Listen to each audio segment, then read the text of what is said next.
शांति साकार मुरली 6 सितंबर 2025 सुनेंगे ईश्वरीय महावाक्यों को विस्तार से। मीठे बच्चे, तुम्हें यही चिंता रहे कि हम कैसे सबको सुखधाम का रास्ता बताएं। सबको पता पड़े कि यही पुरुषोत्तम बनने का संगम युग है। प्रश्न: तुम बच्चे आपस में एक दो को कौन सी मुबारक देते हो? मनुष्य मुबारक कब देते हैं? उत्तर: मनुष्य मुबारक तब देते जब कोई जन्मता है, विजयी बनता है या शादी करता है या कोई बड़ा दिन होता है, परंतु वहाँ कोई सच्ची मुबारक नहीं। तुम बच्चे एक दो को बाप का बनने की मुबारक देते हो। तुम कहते हो कि हम कितने खुश नसीब हैं जो सब दुखों से छूट सुखधाम में जाते हैं।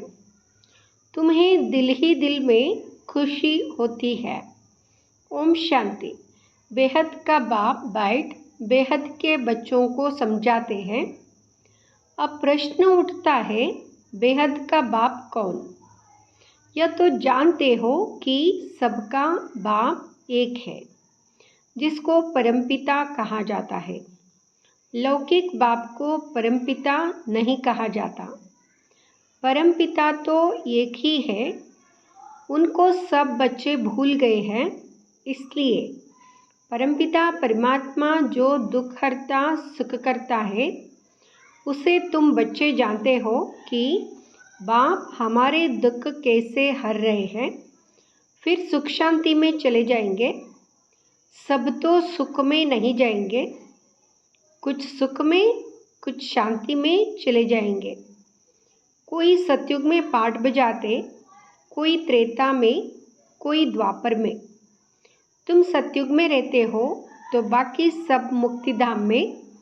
उनको कहेंगे ईश्वर का घर।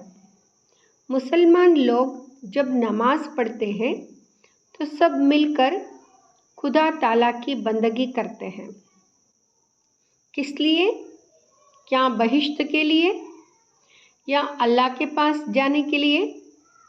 अल्लाह के घर को बहिश्त नहीं कहेंगे।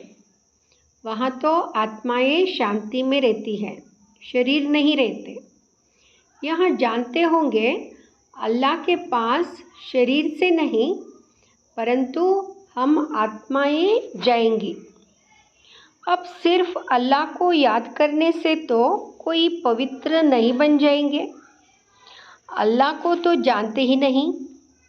अब यहाँ मनुष्यों को कैसे राय दे कि बाप सुख शांति का वर्षा दे रहे हैं? विश्व में शांति कैसे होती है? विश्व में शांति कब थी? यहाँ उन्हों को कैसे समझाए? सर्विसेबल बच्चे जो है, नंबरवार पुरुषार्थ अनुसार उन्हों को यहाँ चिंतन रहता है। तुम ब्रह्मा मुखवंशावली ब्राह्मणों को ही बाप ने अपना परिचय दिया है। सारी दुनिया के मनुष्य मात्र के पाठ का भी परिचय दिया है। अब हम मनुष्य मात्र को बाप और रचना का परिचय कैसे दें? बाप सबको कहते हैं, अपने को आत्मा समझ मुझे याद करो, तो खुदा के घर चले जाएंगे। गोल्डन एज अथवा बहिश्त में सब तो जाएंगे नहीं। वहाँ तो होता ही एक धर्म है, बाकी सब शांतिधाम में है। इसमें कोई नाराज होने की बात ही नहीं। मनुष्य शांति मांगते हैं, वहाँ मिलती ही है अल्लाह अथवा गॉड फादर के घर में। आत्माएं सब आती है शांतिधाम से। वहाँ फिर तब जाएंगे जब नाटक पूरा होगा। बाप आते भी हैं पतित दुनिया से सबको ले जाने के लिए। अभी तुम बच्चों की बुद्धि में है, हम शांतिधाम में जाते हैं, फिर सुखधाम में आएंगे। यहाँ है पुरुषोत्तम संगम युग। पुरुषोत्तम अर्थात उत्तम ते उत्तम पुरुष। जब तक आत्मा पवित्र ना बने तब तक उत्तम पुरुष बन नहीं सकते। अब बाप तुमको कहते हैं मुझे याद करो और सृष्टि चक्र को जानो और साथ में दैवी गुण भी धारण करो। इस समय सभी मनुष्यों के कैरेक्टर बिगड़े हुए हैं। नई दुनिया में तो कैरेक्टर बहुत फर्स्ट क्लास होते हैं।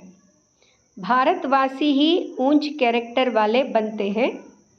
उन ऊंच कैरेक्टर वालों को कम कैरेक्टर वाले माथा टेकते हैं, उनके कैरेक्टर्स वर्णन करते हैं। यह तुम बच्चे ही समझते हो, अब औरों को समझाए कैसे? कौन सी सहज युक्ति रचे? यह है आत्माओं का तीसरा नेत्र खोलना। बाबा की आत्मा में ज्ञान है। मनुष्य कहते हैं मेरे में ज्ञान है। यह देह अभिमान है। इसमें तो आत्म अभिमानी बनना है। सन्यासी लोगों के पास शास्त्रों का ज्ञान है। बाप का ज्ञान तो जब बाप आकर देवे, युक्ति से समझाना है। वो लोग कृष्ण को भगवान समझ लेते हैं, भगवान को जानते ही नहीं। ऋषि मुनि आदि कहते थे हम नहीं जानते हैं, समझते हैं मनुष्य भगवान हो नहीं सकता। निराकार भगवान ही रचता है, परंतु वह कैसे रचता है, उनका नाम रूप देश काल क्या है? कह देते नाम रूप से न्यारा है। इतनी भी समझ नहीं कि नाम रूप से न्यारी वस्तु हो कैसे सकती, इम्पॉसिबल है। अगर कहते हैं पत्थर टिक्कर कचमच सब में है तो वह नाम रूप हो जाता है। कब क्या कहते रहते हैं। बच्चों को दिन रात बहुत चिंतन चलना चाहिए कि मनुष्यों को हम कैसे समझाएं। यह मनुष्य से देवता बनने का पुरुषोत्तम संगम युग है। मनुष्य देवताओं को नमन करते हैं। मनुष्य को नमन नहीं करता। मनुष्यों को भगवान अथवा देवताओं को नमन करना होता है। मुसलमान लोग भी बंदगी करते हैं, अल्लाह को याद करते हैं। तुम जानते हो वो लोग अल्लाह के पास पहुंच तो नहीं सकेंगे। मुख्य बात है अल्लाह के पास कैसे पहुँचे, फिर अल्लाह कैसे नई सृष्टि रचते हैं, यह सब बातें कैसे समझाए। इसके लिए बच्चों को विचार सागर मंथन करना पड़े। बाप को तो विचार सागर मंथन नहीं करना है। बाप विचार सागर मंथन करने की युक्ति बच्चों को सिखलाते हैं। इस समय सब आयरन एज में तमो प्रधान है। ज़रूर कोई समय गोल्डन एज भी होगी। गोल्डन एज को प्योर कहा जाता है। प्योरिटी और इम्प्योरिटी, सोने में खाद डाली जाती है ना। आत्मा भी पहले प्योर सतोप्रधान है, फिर उनमें खाद पड़ती है। जब तमोप्रधान बन जाती है तब बाप को आना है। बाप ही आकर सतोप्रधान सुखधाम बनाते हैं। सुखधाम में सिर्फ भारतवासी ही होते हैं, बाकी सब शांतिधाम में जाते हैं। शांतिधाम में सब प्योर रहते हैं, फिर यहाँ आकर आहिस्ते आहिस्ते इम्प्योर बनते जाते हैं। हर एक मनुष्य सतो रजो तमो ज़रूर बनते हैं। अब उन्हों को कैसे बताएं कि तुम सब अल्लाह के घर पहुंच सकते हो। देह के सब संबंध छोड़ अपने को आत्मा समझो। भगवान वाच तो है ही, मेरे को याद करने से यहाँ जो 5 भूत है वह निकल जाएंगे। तुम बच्चों को दिन रात यह चिंता रहनी चाहिए। बाप को भी चिंता हुई तब तो ख्याल आया कि जाऊँ, जाकर सबको सुखी बनाऊँ। साथ में बच्चों को भी मददगार बनना है। अकेले बाप क्या करेंगे। तो यहाँ विचार सागर मंथन करो। क्या ऐसा उपाय निकाले जो मनुष्य जट समझ जाए कि यह पुरुषोत्तम संगम युग है। इस समय ही मनुष्य पुरुषोत्तम बन सकते हैं। पहले ऊंच होते हैं, फिर नीचे गिरते हैं। पहले पहले तो नहीं गिरेंगे ना, आने से ही तो तमो प्रधान नहीं होंगे। हर चीज़ पहले सतो प्रधान, फिर सतो रजो तमो होती है। बच्चे इतनी प्रदर्शनियाँ आदि करते हैं, फिर भी मनुष्य कुछ समझते नहीं है। तो और क्या उपाय करें? भिन्न भिन्न उपाय तो करने पड़ते हैं ना, उसके लिए टाइम भी मिला हुआ है। फट से तो कोई संपूर्ण नहीं बन सकते। चंद्रमा थोड़ा थोड़ा करके आखिर संपूर्ण बनता है। हम भी तमोप्रधान बने हैं, फिर सतोप्रधान बनने में टाइम लगता है। वह तो है जड़, फिर यहाँ है चैतन्य। तो कैसे समझाए? मुसलमानों के मौलवी को समझाए। मुसलमानों के मौलवी होते ना, बाबा कहते उनको भी समझाओ कि तुम यहाँ नमाज क्यों पढ़ते हो, किसकी याद में पढ़ते हो। यह विचार सागर मंथन करना है। बड़े दिनों पर प्रेसिडेंट आदि भी मस्जिद में जाते हैं, बड़ों से मिलते हैं। सब मस्जिदों की फिर एक बड़ी मस्जिद होती है, वहाँ जाते हैं ईद मुबारक देने। अब मुबारक तो यह है जब हम सब दुखों से छूट सुखदाम में जाए, तब कहाँ जाए मुबारक हो। हम खुशखबरी सुनाते हैं, कोई विन करते हैं तो भी मुबारक देते हैं, कोई शादी करते हैं तो भी मुबारक देते हैं। सदैव सुखी रहो। अब तुमको तो बाप ने समझाया है, हम एक दो को मुबारक कैसे दें। इस समय हम बेहद के बाप से मुक्ति जीवन मुक्ति का वर्षा ले रहे हैं। तुमको तो मुबारक मिल सकती है। बाप समझाते हैं तुमको मुबारक हो। तुम 21 जन्मों के लिए पदमपति बन रहे हो। अब सब मनुष्य कैसे बाप से वर्षा ले, सबको मुबारक दे। तुमको अभी पता पड़ा है, परंतु तुमको लोग मुबारक नहीं दे सकते, तुमको जानते ही नहीं। मुबारक देवे तो खुद भी ज़रूर मुबारक पाने के लायक बने। तुम तो गुप्त हो ना, एक दो को मुबारक दे सकते हो। मुबारक हो, हम बेहद के बाप के बने हैं। तुम कितने खुश नसीब हो। कोई लॉटरी मिलती है या बच्चा जन्मता है तो कहते हैं मुबारक हो। बच्चे पास होते हैं तो भी मुबारक देते हैं। तुमको दिल ही दिल में खुशी होती है, अपने को मुबारक देते हो। हमको बाप मिला है जिससे हम वर्षा ले रहे हैं। बाप समझाते हैं तुम आत्माएं जो दुर्गति को पाई हुई हो, वहाँ अब सद्गति को पाती हो। मुबारक तो एक ही सबको मिलती है, पिछाड़ी में सबको मालूम पड़ेगा। जो ऊंच ते ऊंच बनेंगे उनको नीचे वाले कहेंगे मुबारक हो। आप सूर्यवंशी कुल में महाराजा महारानी बनते हो, नीच कुल वाले मुबारक उनको देंगे जो विजय माला के दाने बनते हैं। विजय माला के दाने बनते हैं, उनको मुबारक देंगे। जो पास होंगे उनको मुबारक मिलेगी, उनकी ही पूजा होती है। आत्मा को भी मुबारक हो जो ऊंच पद पाती है। फिर भक्ति मार्ग में उनकी ही पूजा होती है। मनुष्यों को पता नहीं है कि क्यों पूजा करते हैं, तो बच्चों को यही चिंता रहती है कि कैसे समझाए। हम पवित्र बने हैं, दूसरों को कैसे पवित्र बनाएं। दुनिया तो बहुत बड़ी है ना, क्या किया जाए जो घर घर में पैगाम पहुँचे। पर्चे गिराने से सबको तो मिलते नहीं। यहाँ तो एक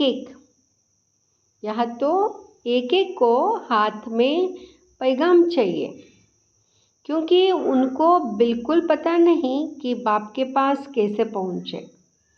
कह देते सब रास्ते परमात्मा से मिलने के हैं, परंतु बाप कहते हैं यह भक्ति दान पुण्य तो जन्म जन्मांतर करते आए हो, परंतु रास्ता मिला कहाँ?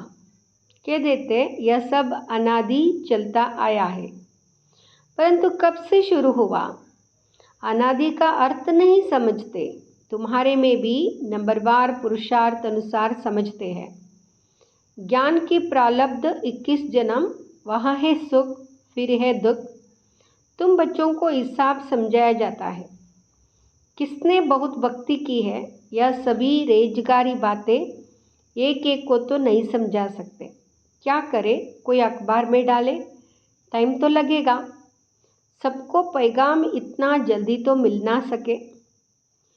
सब पुरुषार्थ करने लग पड़े तो फिर स्वर्ग में आ जाए, यहाँ हो ही नहीं सकता। अब तुम पुरुषार्थ करते हो स्वर्ग के लिए, अब हमारे जो धर्म वाले हैं उनको कैसे निकालें, कैसे पता पड़े कौन कौन ट्रांसफ़र हुए हैं? हिंदू धर्म वाले असल में देवी देवता धर्म के हैं, यहाँ भी कोई नहीं जानते।